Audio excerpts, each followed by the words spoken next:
Olá, muito boa tarde para você que nos acompanha. Sejam todos muito bem-vindos ao Da Hora dessa quarta-feira. Hoje, claro, vamos abordar diversos temas. Vamos falar sobre política, saúde, educação e muito mais. Tudo isso você confere a partir de agora.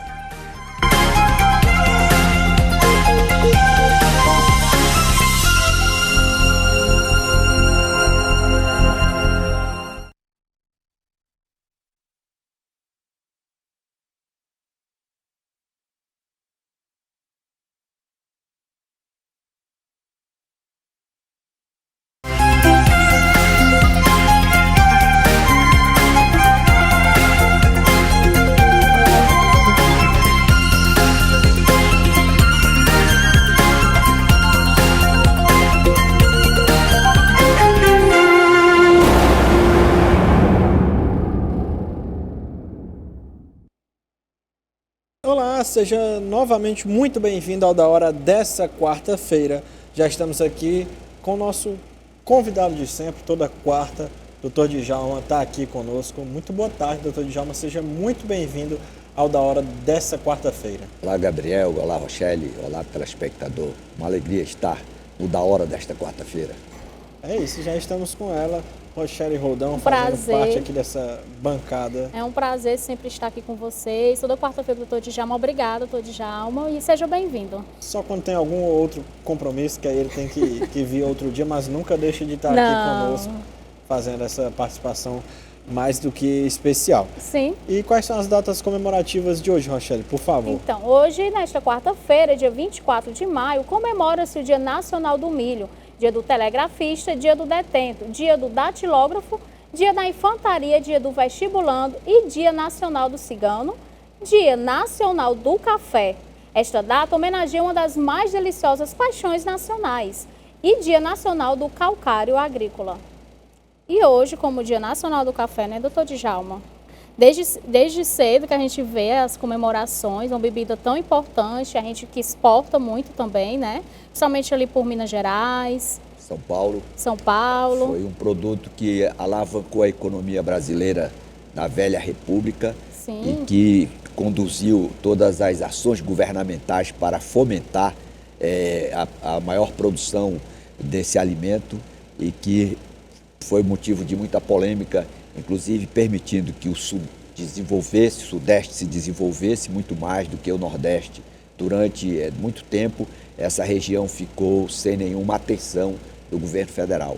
Agora, realmente, nós temos que formular políticas públicas para que todas as regiões possam se desenvolver em igualdade de condições para o bem-estar de toda a população brasileira. Por algum tempo foi o principal fator econômico do nosso país, né, doutor Djalma? Sim. Correto, e também que utilizou muito a mão de obra escrava. A gente tem que falar fazendo também. com que a economia brasileira precisasse trazer escravos da África, porque não tinha mão de obra para essa larga produção que o Brasil abastecia com o café, com a cana-de-açúcar também, a humanidade, vários postos pelo mundo afora. É isso, é a queridinha, uma bebida que poucas pessoas não gostam, né, doutor Djalma? Aí também hoje você cita aí como sendo o dia do detento. Sim. Aquela pessoa que praticou um crime que é aprisionada.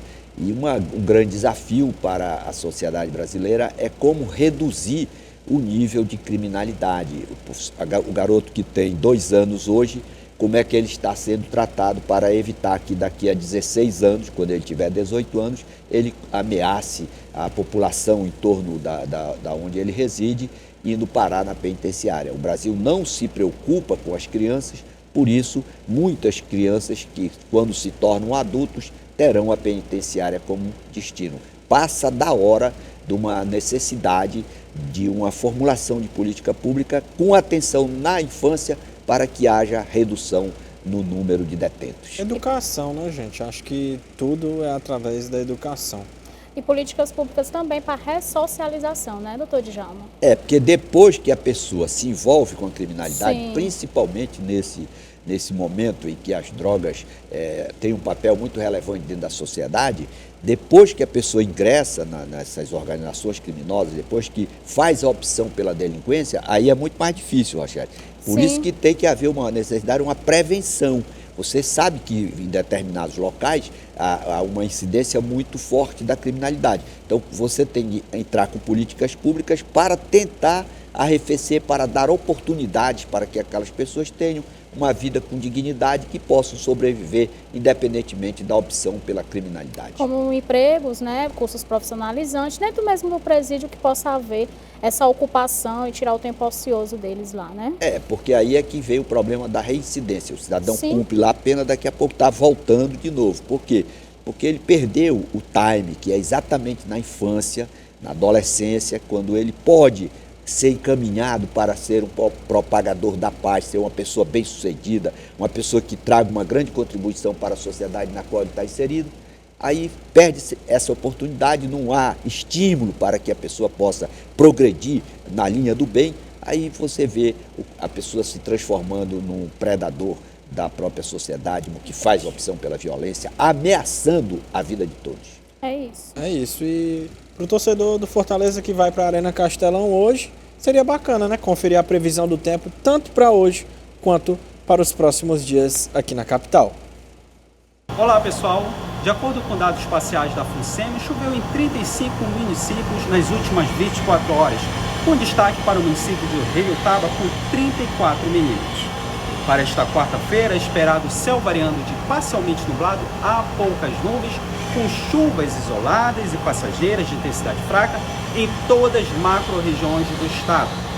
Já para quinta e sexta-feira, é esperado uma diminuição dessa nebulosidade e desses eventos de chuva, sendo que as áreas mais propícias para a ocorrência de chuvas devem ficar sobre a faixa litorânea do estado, isso em decorrência do efeito de brisa, aquele aquecimento diferencial entre a superfície terrestre e o Oceano Atlântico. Bom, para maiores informações, basta acessar o nosso site funsemi.br ou utilizar o nosso aplicativo FUNSEMI Tempo. Vou ficando por aqui, um forte abraço.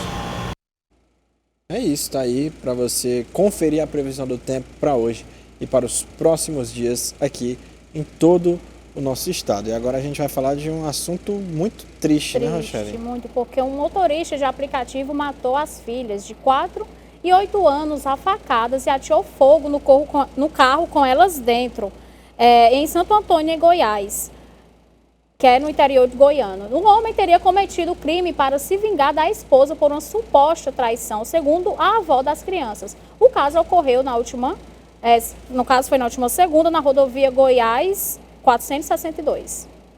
É muito Nós triste, temos né, doutor imagens Djalma? aí do carro, né, que ele ainda incendiou com as crianças dentro. Isso é um psicopata, né? O cara que não respeita a vida da sua própria filha é um desastrado. Isso aí é o tipo do negócio, quando a pessoa vai casar, tem que saber com quem a pessoa está casando tem capacidade de separar. Porque um animal desse aí, realmente ele não tinha condições psicológicas de casar, muito menos de ser pai. Provocando uma dor para a família dele. Imagine a mãe e o pai de um cidadão desse e a mãe da esposa. Tem que haver uma punição exemplar para que esses impulsos criminosos sejam contidos e serem reprimidos de forma muito veemente pela sociedade. Prova, por outro lado, o potencial de agressividade do ser humano. Como é que o cidadão chega no nível de violência desse porte, atentando contra a vida, a dignidade das suas próprias filhas? Que tipo de pai essa pessoa está vocacionada para ser? Isso é um tema que precisa ser abordado pelos especialistas, pelos sociólogos, psiquiatras, para ver de que maneira, como é que a educação no Brasil está sendo produzida ou está sendo tratada para produzir pessoas com esse perfil. No caso aí destruiu a família e a mãe também foi junto, né, com as filhas, porque sem condições agora. Ele vai ser preso, as filhas não estão mais, né, não tem mais vida e ela... porque ele na cabeça de um psicopata desse, se ele matasse a mãe não ia sofrer tanto. ia desaparecer. Agora, ele fazendo desaparecer a vida das duas filhas, o sofrimento da mãe será tão intenso que ela perderá até a motivação de viver. Isso é que está na cabeça desse maluco. Sim. É muito triste. Mudando de pauta, Gabriel.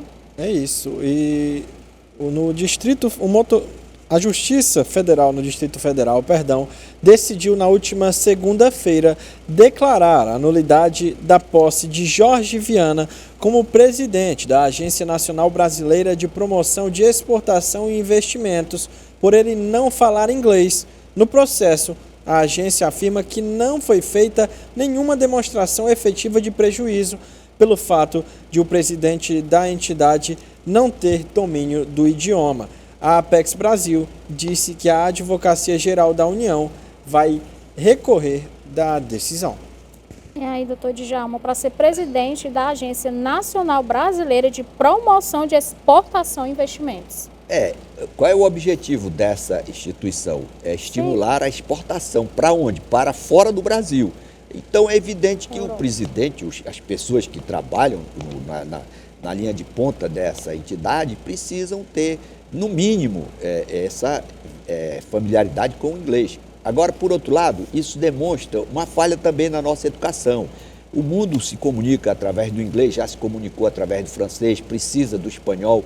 Nós, infelizmente, não trabalhamos na nossa educação com essa necessidade que a pessoa precisa ter acesso a mais um idioma. Você tem, as crianças na Flórida já estão estudando, Rochelle, mandarim, Sim, porque realmente a China está avançando muito na economia e há necessidade desse intercâmbio, dessa interação. Infelizmente, o ex-senador, ele também foi vítima de um atraso cultural da nossa nação, que contaminou, que prejudicou uma geração inteira. Agora que o Brasil está começando a despertar para a necessidade das crianças aprenderem e assimilarem outros idiomas. Quando lá na Europa, de um modo geral, a pessoa já está na infância, na escola, falando duas línguas além da língua nativa. Isso prova que precisamos evoluir, precisamos formar uma política pública nessa área de educação para evitar uma situação constrangedora como essa. Por outro lado, o próprio presidente da entidade, que tem esse objetivo, devia ter o desconfiômetro. Se eu não tenho fluência, ou se eu não tenho essa familiaridade com outro idioma, não é esse o cargo ideal no qual eu posso servir, ou para que eu possa servir melhor o meu país. Poderia ser no exercício de outra atividade que ele podia ter mais desenvoltura e não se submetesse a esse constrangimento. Por outro lado, a juíza me parece correta, porque um dos objetivos da administração é prestar um serviço com qualidade, com eficiência e com impessoalidade. Com certeza, até para ter aí a questão das negociações, a gente sabe que o inglês é a língua universal. A gente pode chegar em outros países que as pessoas sabem falar inglês, realmente, acredito, desde a infância mesmo, né, doutor Djalma? E aqui no Brasil as pessoas sabem que existe essa necessidade, mas não tem a preocupação, a vontade mesmo, né, doutor Djalma? E outra coisa, por exemplo, quem nomeia, se você vai nomear uma pessoa, você tem que levar em consideração não o interesse particular da pessoa que vai ser agraciada com aquele cargo. Você tem que levar em consideração... Conhecimentos técnicos, que a gente sempre fala, né? Se você tiver realmente compromisso com a eficiência, com a boa gestão, com a boa governança, você tem que escolher pessoas que sejam compatíveis com aquela função, para que haja realmente prosperidade. Você numa empresa, imagine um cidadão que tem uma empresa exportadora, vai colocar à frente da sua carteira de exportação uma pessoa que não fala inglês. A empresa dele vai falir, ele não vai vender absolutamente nada. Então, esses mesmos critérios que são adotados para garantir a eficiência no serviço privado, na atividade privada, essa mesma diretriz deve ser adotada no poder público. Quem for exercer poder de comando, que tiver competência para nomear, deve levar em consideração as aptidões daquele que vai ser nomeado para cumprir bem a sua função, desempenhando bons serviços para a administração pública. É isso, até para evitar também contratar um tradutor, né? Que aí é mais gastos e sempre ter que levar um tradutor com você, né?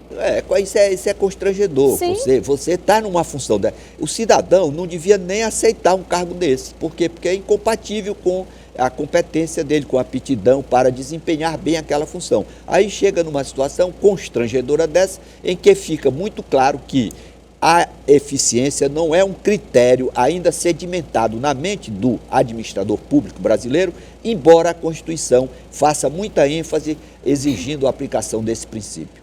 É isso. E mudando de pauta, confira o momento em que o texto base do novo marco fiscal é aprovado. A Câmara aprovou nesta terça o texto base do projeto que institui o regime fiscal sustentável. O novo marco fiscal é um mecanismo de controle do endividamento do governo federal que substitui o teto de gastos, atualmente em vigor, por um regime fiscal sustentável focado no equilíbrio entre a arrecadação e as despesas. O regime fiscal sustentável prevê que o aumento de gastos do governo, que antes era limitado à inflação do ano anterior, agora poderá ser de até 70% do aumento das receitas, desde que cumprida uma meta fiscal, ou seja, relação entre receitas e despesas. Para 2024, essa meta fiscal é de 0%, ou seja, receitas e despesas iguais. Em 2025, é previsto um superávit de 0,5% do PIB. Em 2026, as receitas serão maiores que as despesas em 1% do PIB. Haverá uma margem de tolerância de 0,25% para mais ou para menos nessas metas. Caso a meta não seja cumprida, o crescimento das despesas no ano seguinte ficará limitado a 50% do crescimento da receita. Haverá limite máximo e mínimo para o aumento das despesas. O piso será de 0,6% e o teto de 2,5% do aumento da arrecadação. E doutor Djalma? Falar dessa arrecadação agora, né, que foi aprovado, o nome é arcabouço fiscal, né, atualizado. É, o teto de gasto. Sim. Com outra terminologia. Isso. Em síntese, é um parâmetro, porque o Estado não pode gastar desordenadamente, que isso compromete totalmente a governança. Foi uma maneira que o poder público encontrou para dar uma sinalização para a sociedade, no sentido de que vai haver um parâmetro.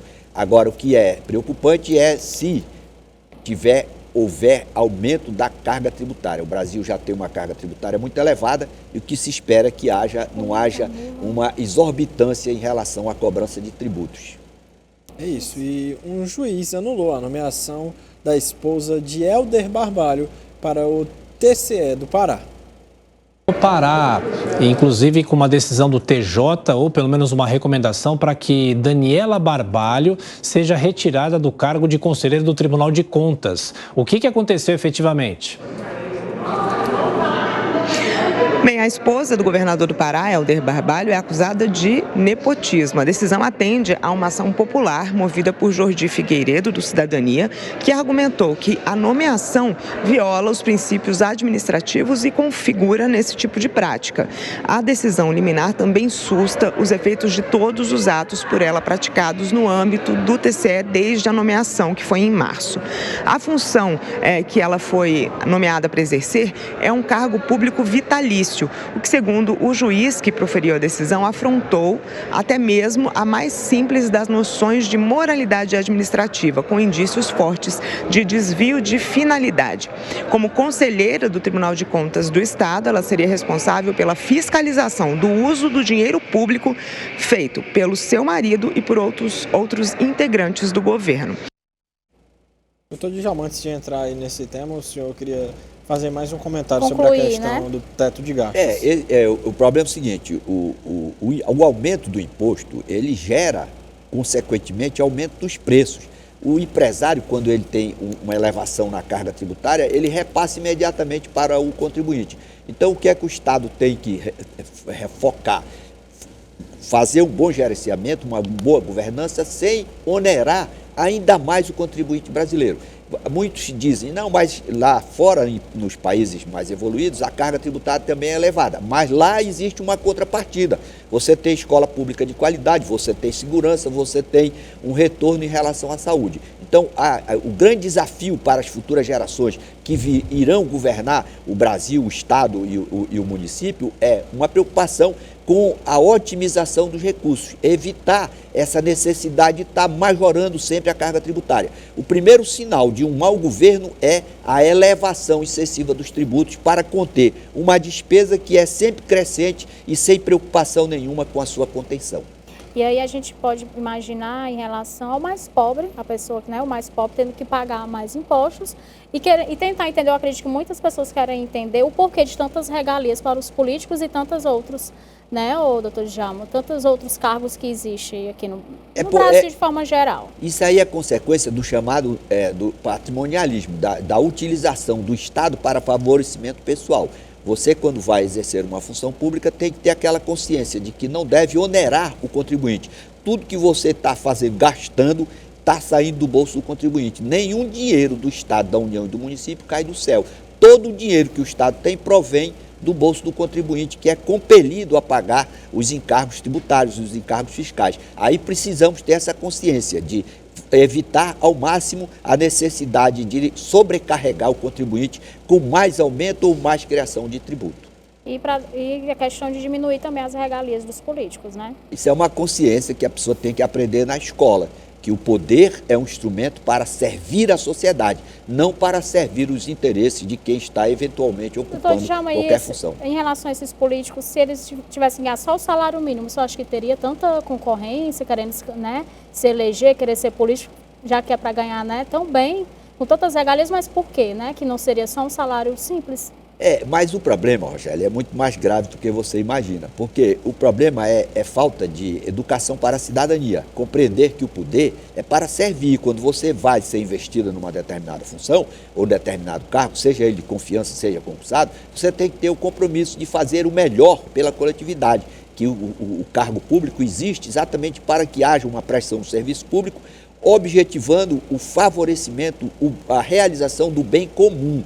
Isso é que precisa ficar claro. Quando você vai ser uma deputada, vai ser uma senadora, você tem que ter essa compreensão de que vai fazer o melhor para, ao receber essa delegação do povo, para atuar em favor da coletividade. O nosso problema é que há uma distorção acumulada ao longo dos anos em que o político ou aquele que está exercendo qualquer função pública, de um modo geral, tende a usar a função não em favor do melhor para a coletividade, mas para o seu favorecimento pessoal, dos seus parentes, correligionários e amigos. Por isso é que você tem ineficiência na administração pública, pessoas nomeadas sem aquela qualificação para o desempenho da função relevante na qual ela acaba sendo investida. E aí tem a famosa boquinha que você consegue o cargo, aí quer colocar a esposa, o filho, o sobrinho, a amiga, sempre dá uma boquinha para cada um, né? Como o tema que a gente abordou na última matéria, né? Correto. Sim. Aí, nesse caso, a sociedade brasileira deve parabenizar esse magistrado que realmente, aplicando o que está previsto na Constituição e na legislação vigente, anulou essa deliberação do governo e da Assembleia Legislativa do Estado do Pará, nomeando a esposa do ex-governador para fiscalizar as contas do seu marido. Isso ofende o princípio da moralidade. Uma das poucas constituições no mundo que consagra o princípio da moralidade é a Constituição brasileira, lá no artigo 37. A despeito dessa ênfase que a Constituição oferece ou exige em relação ao princípio da moralidade e da impessoalidade, aí você vê, em pleno século XXI, com a maior cara de pau, o líder político nomeia a sua mulher para ser a fiscalizadora dos seus atos, da forma como ele aplicou os recursos públicos. Isso é uma verdadeira agressão à cidadania. A de Roraima também, viu, doutor Djalma? Vamos esperar para ver se vai ter alguma intervenção também, né? Uma anulação. Que ela também foi eleita conselheira. Correto, mas essa postura do magistrado do Pará já é um alento para a sociedade e também um atestado de que o direito não está apenas para decorar o código, que a legislação está para ser efetivada, para ter eficácia. E a eficácia é assegurada pela postura de magistrados isentos, magistrados que honram realmente a toga, aplicando a lei, independentemente da coloração política do destinatário da norma. Porque se fosse um magistrado que tivesse um viés político, ele iria conciliar, iria ser condescendente com isso. mas mostrou que realmente a Constituição contém normas que impedem essas aberrações, que envergonham a sociedade contemporânea e o que é pior, se isso prevalecesse, se essa nomeação prevalecesse, aí os futuros governantes se sentiriam estimulados a atuar da mesma maneira, causando danos irreparáveis para a população que vai pagar o salário dessa pessoa e com uma gravidade, ela jamais vai atuar de forma impessoal, porque a investidura dela já representou uma agressão ao direito vigente. É isso, agora o Da Hora dessa quarta-feira vai para a sua primeira pausa e já estamos de volta.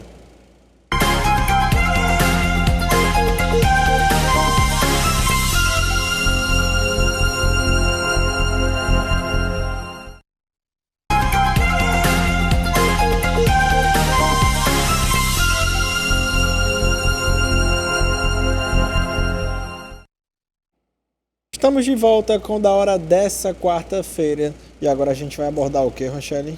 Na verdade, a gente estava aqui só ainda com algumas indagações sobre o assunto anterior em relação da necessidade desse juiz ter que anular, quando na verdade não era nem para ela ter sido nomeada, né, doutor Djalma? Correto, porque a lei ela está posta no ordenamento jurídico há muito tempo. A Constituição é de 1988, que consagrou de forma expressa esse princípio da moralidade e da impessoalidade. O princípio da eficiência foi uma emenda constitucional que veio depois.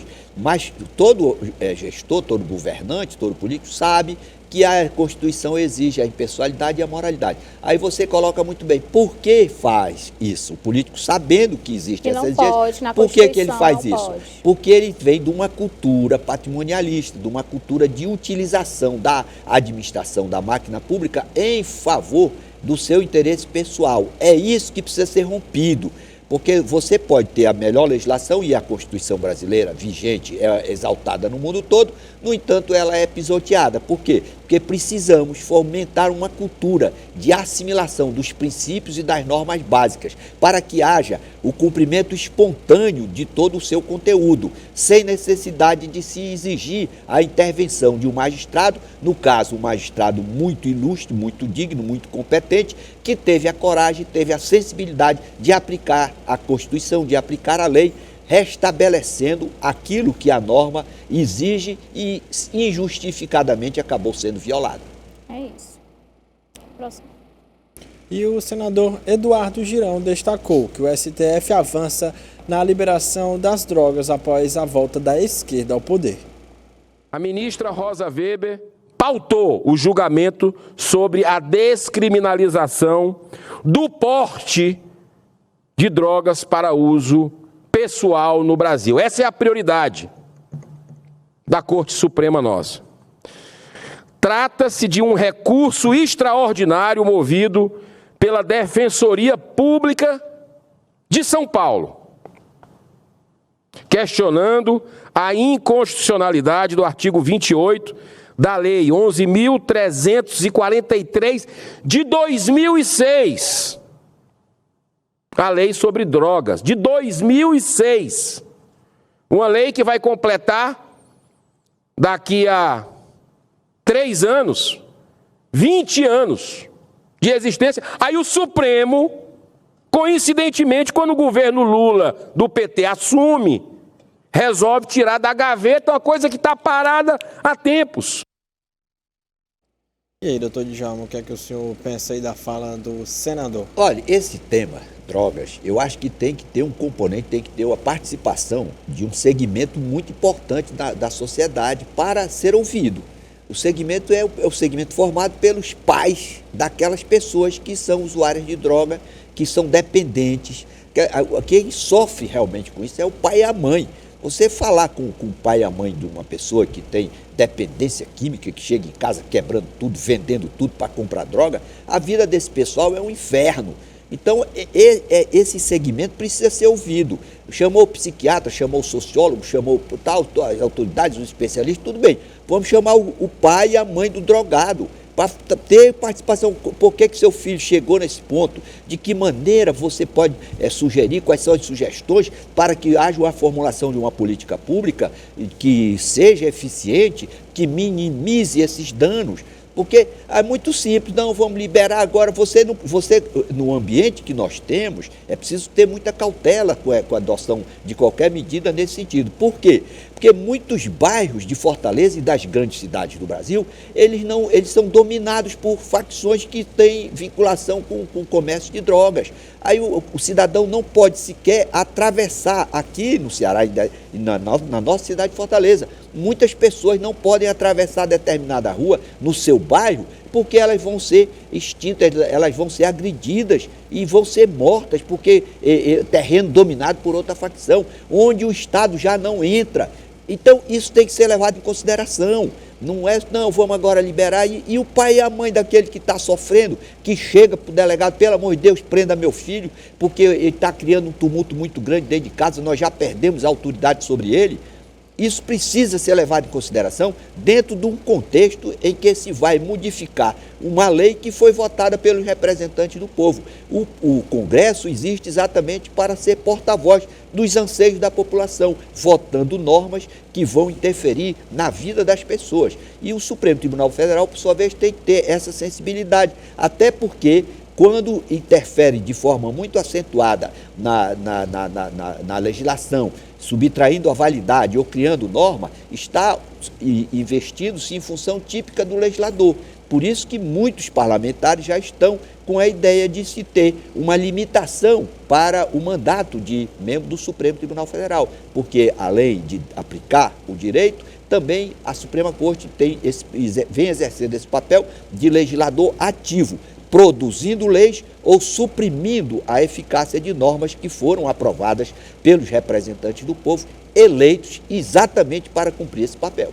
É como se estivesse mexendo que já está quieto, né, doutor Djalma? Já está, a lei já existe desde 2006, né? Para que trazer de volta? É, né? Porque aí você diz, não, mas em outros países. Agora, quais são os países que constatam? É liberado. Não, a Holanda libera, tem vários países que há liberação. Mas aí você tem que levar em consideração lá na Holanda, em que local, em que bairros a polícia não pode entrar, que estão instalados os membros de facções que dominam aquele segmento, aquela parte da cidade instituindo um verdadeiro Estado paralelo, aliciando crianças, aliciando jovens, para que haja um consumo mais maximizado, maior de drogas. Então tem que se levar em consideração essa realidade onde o direito está sendo produzido, onde o direito vai ser aplicado, para então se chegar a uma posição que satisfaça ou que minimize os danos. Liberar, num contexto desse, em que a pessoa não pode sair da sua casa para atravessar a rua, porque é outra facção que está dominando, onde sequer a polícia entra, ou muitas vezes o policial é intimado a abandonar determinada residência, porque as facções estão exigindo. Um contexto dessa realidade exige uma reflexão muito profunda. Mas eu acho, Gabriel, que o mais importante era dar espaço para os pais, para a mãe e o pai daquelas pessoas que são dependentes, para que eles possam ter voz, trazer as suas informações para que nós possamos, então, formular uma política pública de redução de danos para essas pessoas que, infelizmente, são vítimas das drogas. E são os que mais sofrem, né, e vivenciam isso, né, doutor Djalma? Então, realmente, isso que o senhor falou é interessante, das mães participarem disso, porque o prejuízo é delas, não só material, como às vezes com a vida também, né, do filho. E elas que vivenciam tudo isso, né? Os pais. Veja você, um dia a jovem se envolveu com um garoto, o garoto era dependente químico, viciou a garota e a garota saiu de casa. E o pai e a mãe desesperados à noite, procurando a menina por todo canto, indo ter que conversar com o traficante, conversar com determinadas pessoas para saber a localização da sua filha. Imagine a dor de um pai desse, a dor dessa família, porque isso destrói a família toda. E essas pessoas que são vítimas realmente desse contexto, essas pessoas precisam ter voz, precisam ser ouvidas, precisam ser levadas para o parlamento para dizer, para trazer a sua contribuição pela sua dor, a sua visão de como minimizar não só o sofrimento delas, mas o sofrimento das outras pessoas e como contribuir para que filhos de outras famílias não cheguem também nesse ponto que tanto infortúnio, tanto infelicidade acaba provocando na família. E o assunto agora é a Operação Lava Jato, né, Rochelle? É isso, porque a juíza federal, Gabriela Hadi, assumiu nesta terça-feira a condução dos processos da Lava Jato, em Curitiba, após o Tribunal Regional Federal da 4ª Região afastar o juiz Eduardo Apio. No auge da Lava Jato, Hadi atuou como substituta do ex-juiz Sérgio Moro na condução da investigação na primeira decisão proferida ao retornar à cadeira. A magistrada determinou a inclusão do Ministério Público Federal na petição na qual Apio determinou a retomada da investigação sobre o suposto uso de escutas ilegais na cela onde o doleiro Alberto Youssef ficou preso no início das investigações da Lava Jato. Ela retornou agora, né, doutor Djalma? O juiz foi retirado. Sim. Porque estava atuando de forma não isenta, não imparcial, querendo realmente aniquilar a Lava Jato. Existem motivos lá que estão sendo levantados. O que fica desse embate? Que nós precisamos aprimorar a atuação jurisdicional no sentido de que o juiz tem que ser imparcial, tem que ser isento, tem que atuar com neutralidade, rigorosamente cumprindo a lei. A Lava Jato ela teve um papel muito importante, teve um questionamento muito grande em relação à falta de imparcialidade, que foi motivo daquele hacker que fez aquelas escutas, divulgou aquelas conversas entre o procurador e o magistrado, mostrando que nós precisamos aprimorar o exercício dessa atividade. E assim concluindo que, mesmo que haja o ilícito, o magistrado, o Ministério Público, o delegado que apura o caso, tem que se portar rigorosamente de acordo com a lei para a preservação da integridade do devido processo legal. O que é importante, que qualquer magistrado que vá conduzir a Lava Jato ou qualquer operação semelhante, ou qualquer autoridade que esteja envolvida na apuração, na busca de detalhes sobre eventuais crimes, que hajam sempre essas autoridades de acordo com a lei, com isenção, com neutralidade, para que haja o cumprimento efetivo dessa grande missão do Poder Judiciário, que é aplicar a lei, aplicar a sanção com imparcialidade, para que, com o objetivo maior da sanção, que é desestimular a prática de delitos por novos infratores. E que não seja preso alguns, mas que sejam todos, né? Independente de partido, não é isso, doutor Djalma? É excelente isso é fundamental. Você, como magistrado que tem preservação do seu conceito, você não pode ficar refém de conveniência política. Sim. Isso vai depor no futuro contra o seu conceito. Quando você se afastar do exercício da função, você então será cobrado pelos familiares, pelos amigos, pelas pessoas, porque não honrou. A magistratura não honrou a sua função, aquele cargo que para o qual você foi investido. Por isso que você tem muitas pessoas que são hostilizadas porque não desempenharam a altura da expectativa da sociedade. E um dos cargos mais relevantes em qualquer república, em qualquer nação, é exatamente o exercício da magistratura. Nós temos no Brasil pessoas que engrandecem o Poder Judiciário.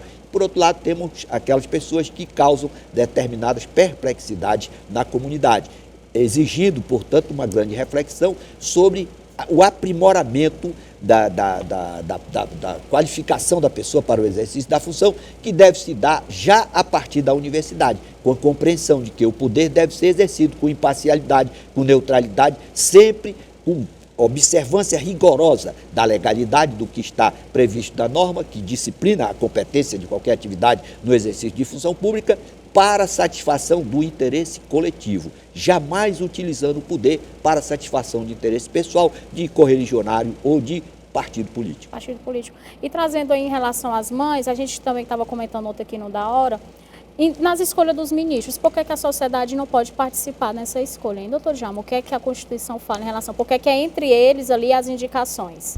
Já que é um cargo tão importante, Supremo Tribunal Federal, algo assim, distância de importância para o Brasil, e por que a sociedade não pode participar da escolha dos ministros? Correto. Isso é uma evolução que a sociedade vai tendo no curso do tempo.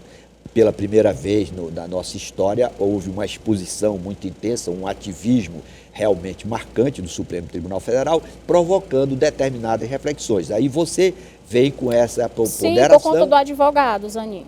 E aí o que é que da indicação, né? Você tem que ter menos de 65 anos, reputação ilibada, notório, saber jurídico. E, por outro lado, você reivindica uma maior participação da sociedade. Sim. Que essa participação que você reivindica, você já constata quando a cada cidadão é assegurado o direito de oferecer notícia de inelegibilidade sobre o candidato a deputado, sobre o candidato a prefeito, candidato a governador, a presidente, etc. Então você tem na nossa legislação, no direito vigente, essa legitimidade do cidadão impugnar o nome de quem vai exercer cargo eletivo. Por outro lado, precisamos também assegurar a cada cidadão o direito de oferecer impugnação ao nome daquele que é indicado pelo presidente para ser sabatinado no Senado para investidura na Suprema Corte. Por quê, Rochelle? Porque realmente o ministro do Supremo, ele atua como legislador negativo e ultimamente, pelo ativismo judicial que está consagrado, como legislador ativo, produzindo norma de conduta que será observada por cada cidadão integrante da sociedade brasileira. É isso, é só para entender mesmo, né, doutor Djalma, em relação a essas indicações, né? Isso precisa ser aprimorado. Nós estamos numa evolução, o país, o mundo está em permanente crescimento. E um aspecto que deve ser levado em consideração é essa necessidade de uma legitimação maior, que é assegurada com a participação de cada cidadão na indicação. Como? Apresentando impugnações que serão apreciadas, que formando-se, se for o caso, um processo contencioso, assegurando a ampla defesa, enfim, permitindo que haja uma participação mais efetiva do cidadão, da sociedade, sim, em relação à escolha daqueles ministros que legislarão. Quem legisla não pode não apenas ter vitaliciedade, como precisa ter uma depuração maior no momento da sua investidura. É isso. Direção, a gente vai para a nossa pausa agora. A gente vai para a nossa pausa. É isso, a gente vai para o nosso segundo intervalo e já o Da Hora está de volta para o último bloco.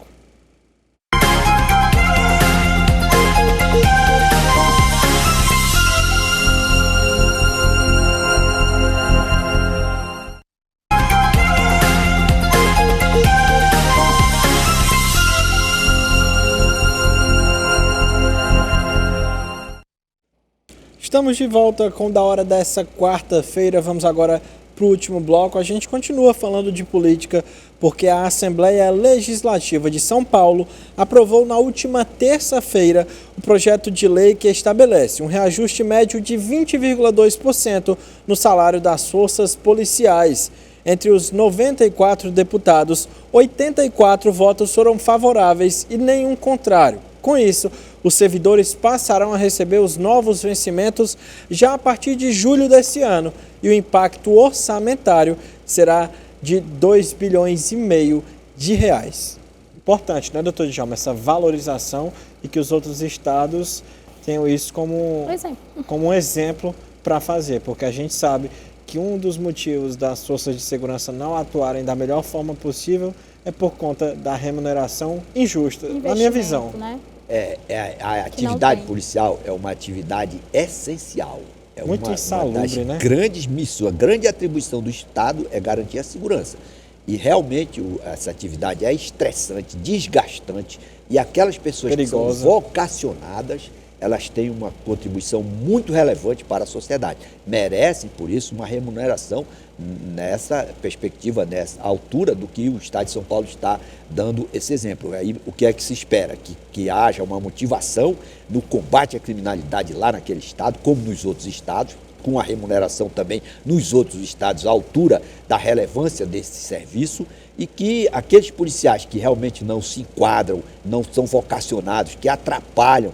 Você sabe que toda atividade tem aquelas pessoas que comprometem a credibilidade, comprometem o conceito da instituição em que aqueles servidores prestam serviço. Então, o que o Brasil espera é que o Estado de São Paulo dê um grande exemplo, atuando com eficiência, respeitando as regras, os direitos fundamentais, mas que a polícia dali possa oferecer um exemplo de como se deve trabalhar nessa área de tamanha importância e tanta relevância para a população.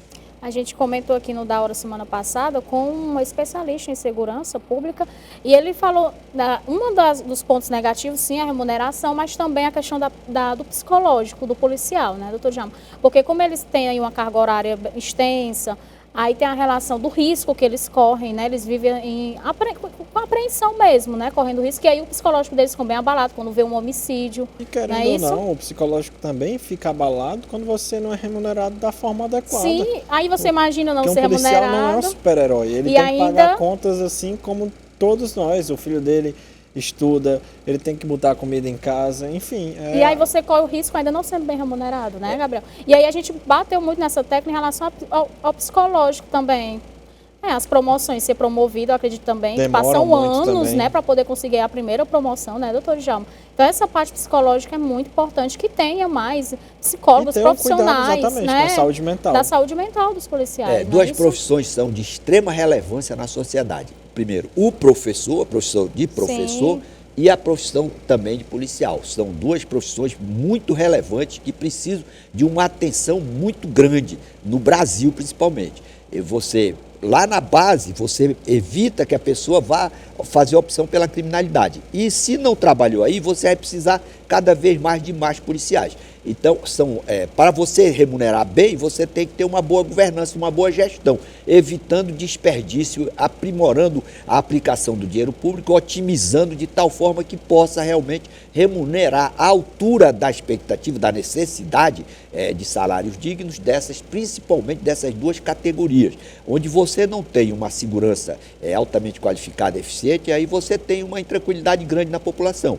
Por outro lado, esse problema do lado psicológico. Você tem que fazer, primeiramente, uma qualificação para a investidura, um concurso que leve em consideração esse aspecto do psicológico de cada pessoa que se propõe investir na carreira. Por outro lado, também oferecer, aí, Gabriel, no exercício dessa função, meios que possam minimizar esses danos que são imensos. Ninguém recebe policial com flores na rua.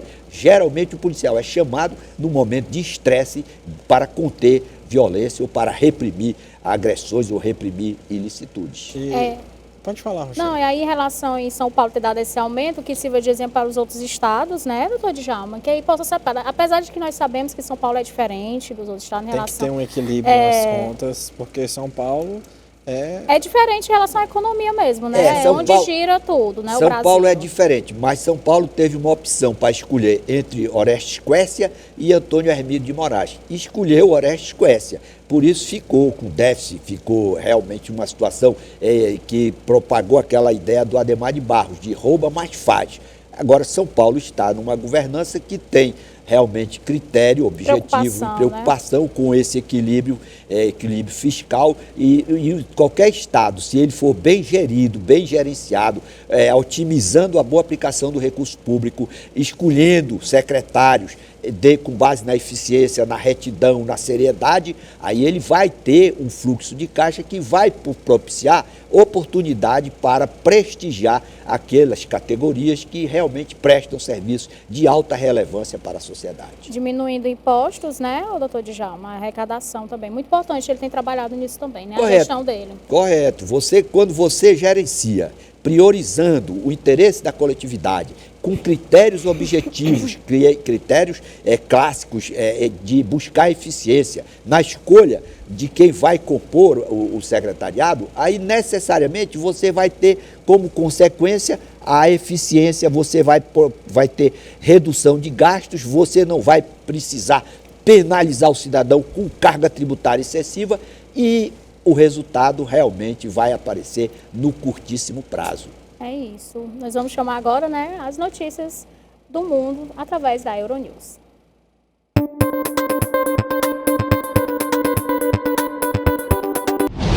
A entrada em vigor de uma nova trégua no Sudão não impediu a continuação dos combates e raids aéreos em Khartoum. O cessar-fogo negociado entre as facções rivais na Arábia Saudita começava às 21h45 desta segunda-feira, mas durante a noite registraram-se novos ataques, tanto na capital como noutras partes do país. O enviado especial da ONU para o Sudão enviou um apelo ao respeito da trégua. Até ao momento, todas as tentativas para pôr fim à espiral de violência falharam. O novo cessar-fogo deveria permitir a passagem de civis e a entrada de ajuda humanitária para o Sudão. O conflito iniciado a 15 de abril e que opõe o exército liderado pelo general Abdel Fattah al-Burhan aos paramilitares das forças de apoio rápido lideradas pelo general rebelde Mohamed Hamdani Daglo fez, até ao momento, cerca de 1.000 mortos e mais de 1 milhão de refugiados.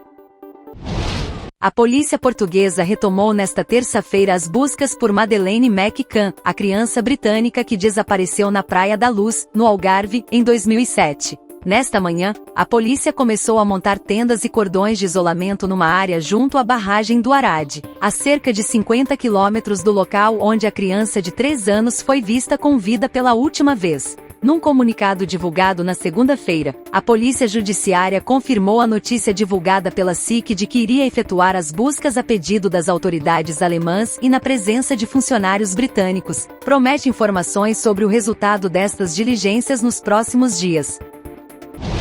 A região russa de Belgorod, no sudoeste do país, foi alvo de uma incursão de combatentes armados vindos da vizinha Ucrânia. Várias aldeias foram visadas por projéteis, que obrigaram as autoridades russas a efetuar evacuações e decretaram um regime legal de zona de operação antiterrorista, concedendo-lhes poderes reforçados para nomeadamente conduzir operações militares. O governador da região de Belgorod disse que os combates fizeram pelo menos 8 feridos entre a população civil. A incursão foi reivindicada na rede social Telegram pela autodenominada Legião Liberdade para a Rússia, um grupo de russos que combatem do lado da Ucrânia e que já tinha efetuado outros ataques na região. Kiev negou qualquer responsabilidade e ligação com o grupo. É isso, da hora dessa quarta-feira vai ficando por aqui. Muito obrigado pela sua companhia, doutor Djalma. Um grande abraço. Uma alegria, prazer estar aqui de volta com vocês. Obrigado, Rochelle. E eu quero falar também que agora, depois do Da Hora, nós temos o programa do Ferreira Aragão e depois vocês também têm Gabriel Viana no Esporte União. Quero agradecer a sua audiência e dizer que amanhã estamos aqui no mesmo horário. Até lá. Até amanhã.